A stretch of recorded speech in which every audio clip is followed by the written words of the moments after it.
है कि अमावस और पूर्णिमा के दिन सत्संग जैसी एक आवाज़ सुनाई देती है, झालर बजते हैं, झिंझे बजते हैं, हारमोनियम की आवाज़ आती है और वाणियाँ सुनाई देती है। ऐसा ये बुजुर्ग लोग बता रहे हैं कि सभी हमारे बुजुर्ग लोगों ने सुना।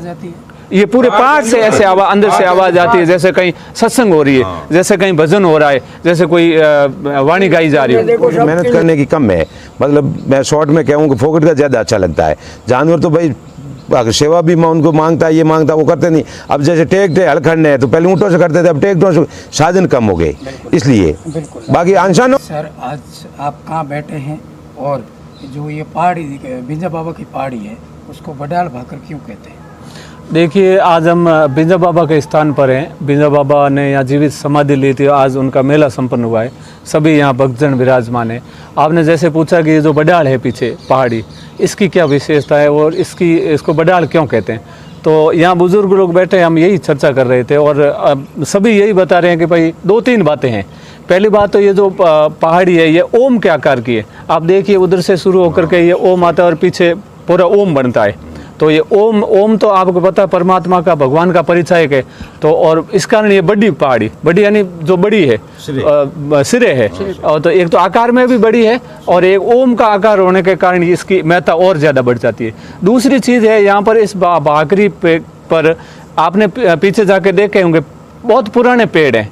आप देखो रामायण काल के या महाभारत काल के पेड़ हैं, जब लंबी लंबी फलियां लग रही है तो अपन ये अंदाज़ा लगा सकते हैं तक्षक नाग की गुफा भी है। तो वो गुफा लोग कहते हैं कि आधा किलोमीटर अंदर जाती है। तो वो गुफा के कारण अपन ये अंदाज़ा लगा सकते हैं तक्षक नाग जो नागवंशियों का शासन था वो आज से हज़ारों साल पहले था। तो यहाँ हज़ारों सालों से सिद्ध महात्मा और बड़े बड़े ऋषि मुनि यहाँ तपस्या करी है, इस कारण ये पूरा पहाड़ संजीवन पहाड़ है। और यहाँ की बात, ये पूरी इस पहाड़ी के चारों तरफ सोमवती अमावस्या के दिन फेरी लगाई जाती है और ख़ास करके जो तेरुड़ी होती है हर तीसरे साल परिक्रमा लगाई जाती है। हमारे आसपास की माताएं बहनें और सब आकर के यहाँ परिक्रमा लगाते हैं।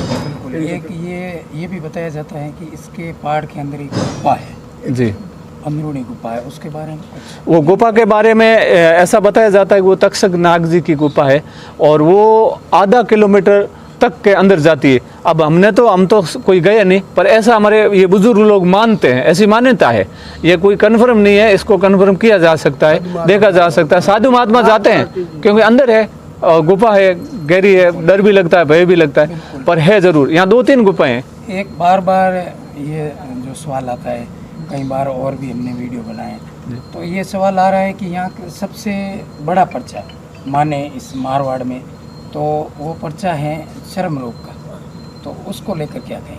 चर्म रोग जैसे पहले के समय में ये शरीर पर, चमड़ी पर बहुत ज़्यादा ये त्वचा रोग हो जाते थे, खासकर पुरुषों में भी और जानवरों में भी। अगर अपन देखें तो ऊँट और घोड़े पुराने समय में, आज तो हमारे पास ये बड़ी बड़ी गाड़ियाँ आ गई, लेकिन हर घर में ऊँट और घोड़े और बैल ऐसे हुआ करते थे।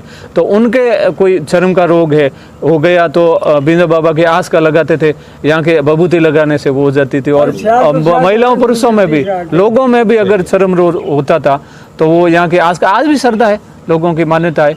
और पहले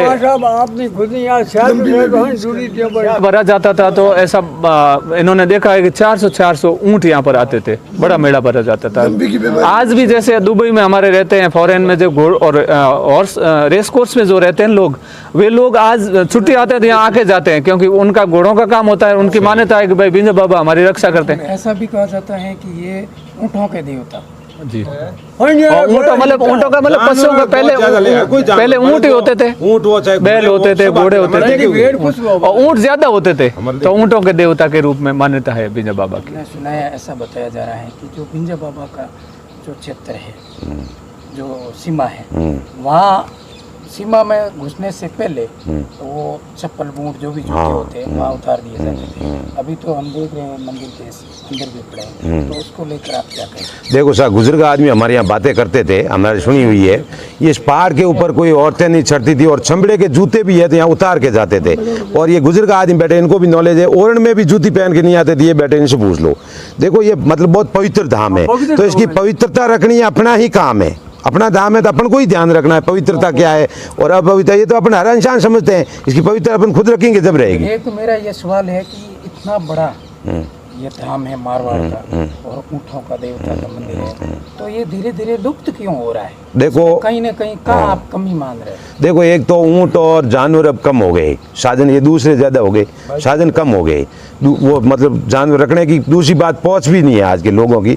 आजकल क्या जानवर क्या, इंसानों को भी खुजलियाँ ठीक होती है, हमारे खुद के वही हुई है, मतलब खुद के अजमाए हुआ है, और दूसरे भी लोग बबूती लेकर स्नान करते उससे फर्क होता है।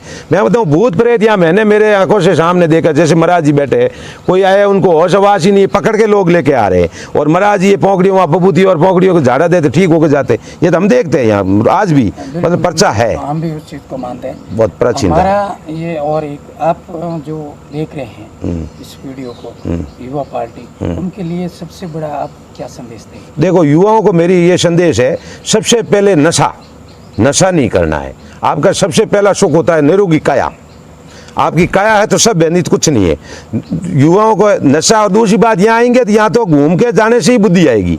देखो, ज्ञान बुद्धि भगवान देता है, भगवान अपने अंदर विराजमान है, भगवान की मेहरबानी। ये बिंजो बाबा जैसे जीवित समाधि है तो इनके डायरेक्ट शिव जी से संपर्क है, तो अपनी ये थोड़ी सुपास कर देंगे, शिव जी अपने अंदर बैठे, वो अटेंशन हो जाएंगे तो सुधार हो जाएगा। सबसे कोई बीकानेर से आता है, कोई जैसलमेर से आता है, बाहर से लोग, कोई पाली से आते हैं, दूर दूर से आते हैं। यहाँ थोड़ी रहने की, बाथरूम है, जैसे हॉल है, कोई सोने करने की या पानी की सुविधा नहीं है, तो अपने पूरे एरिया की तोहिन होती है। ये